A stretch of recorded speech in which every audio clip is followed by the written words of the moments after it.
significativamente, é dicir, non só están as súas referencias, non só hai referencias a todos eses títulos, sino que dende o punto de vista do contido pois tamén están aí reflectidos, non? E traballando, quero dicir, operando nesta obra que eu diría ópera magna, porque é unha obra impresionante dende moitos puntos de vista, non?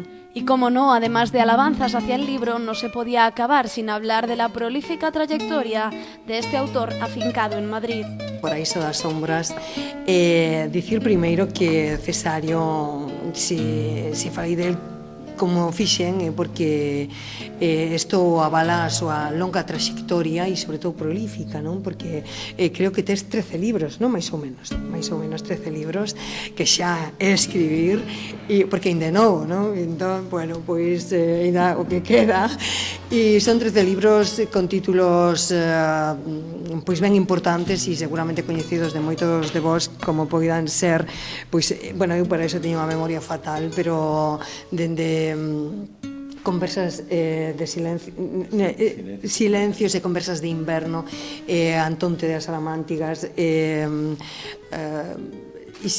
dous saltos no tempo, pero o rostro da terra.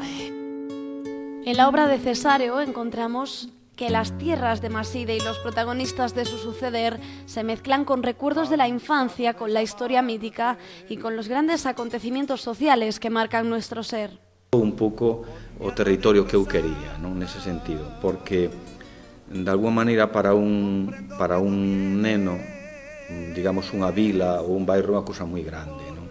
Para un neno é suficiente cunha rúa, non? Que é a Rúa Bella, que donde se desenvolven casi todas, donde se desenvolve gran parte cos veciños de Porta, porque os veciños de Porta son dos que un escoitou as lendas, cando os aguardenteiros viñan co alambique nun carro e se facía despois das vendimas o aguardente e mandaban aos nenos a casa e os nenos pois procurábamos escaparnos do control e estar así cerca escoitando todo o que os maiores decían, os territorios máis prohibidos que tiñan que ver co sexo, contaban lendas e de alguma maneira un vai construindo o seu maxín pois co zapateiro de enfrente, co que un collía os cravos para facer os barquiños, co panadeiro, que é unha figura que a min sempre me impactou moito, ver un home de branco ao lado dun lume enorme con aquelas palas tremendas, era unha cousa así moi potente, non? Un libro que hasta él mismo se da cuenta del peso que tiene en su trayectoria literaria. É certo, de algún xeito, eses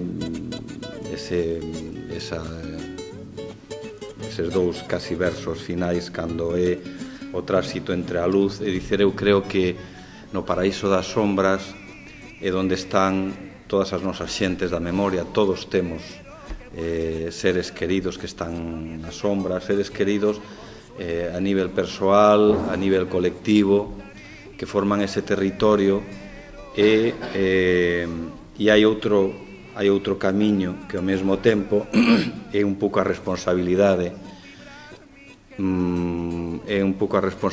que é traerlos das sombras á luz, traéndoos da memoria ao presente, non? É dicer que de alguma maneira é determinante, e creo que para nós, se somos algo, somos memoria, e en función de eso somos o presente actual, non? Por último, Sánchez Iglesias quiso hacer una mención especial a su editor por todo lo que está llevando a cabo con el proyecto Biblos. Ademais, é algo moi grato e tamén é moi propio do noso país e da nosa xeración que un escritor, que un narrador como a él, que se empeñara o seu esforzo intelectual e vivencial en construir un proxecto colectivo como é Biblos, non? Quero dicir que el tamén é un gran escritor e un gran narrador e o animamos a que acaba de publicar un fermoso libro recentemente e o convocamos a que non o deixe, porque eu creo que é un signo da nosa xeración o feito de ter que abrir proxectos colectivos que agardamos que outras xeracións consoliden e fagan florecer máis, porque os tempos melloraron algo, pero non tropo, non, desde que nos comenzamos a elaborar proxectos colectivos e o actual.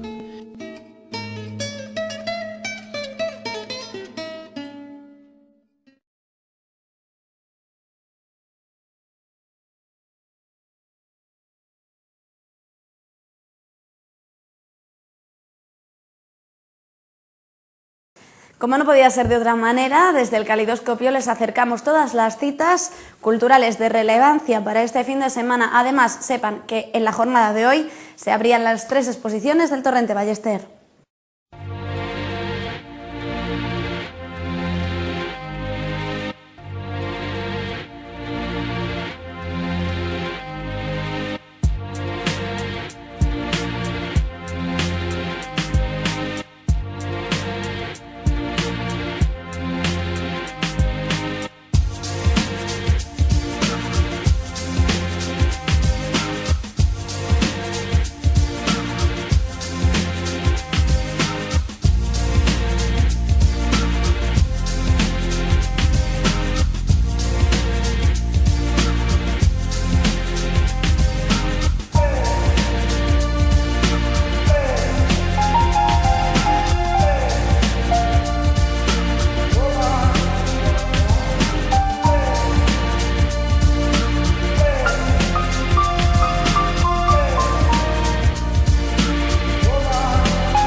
This is goodbye.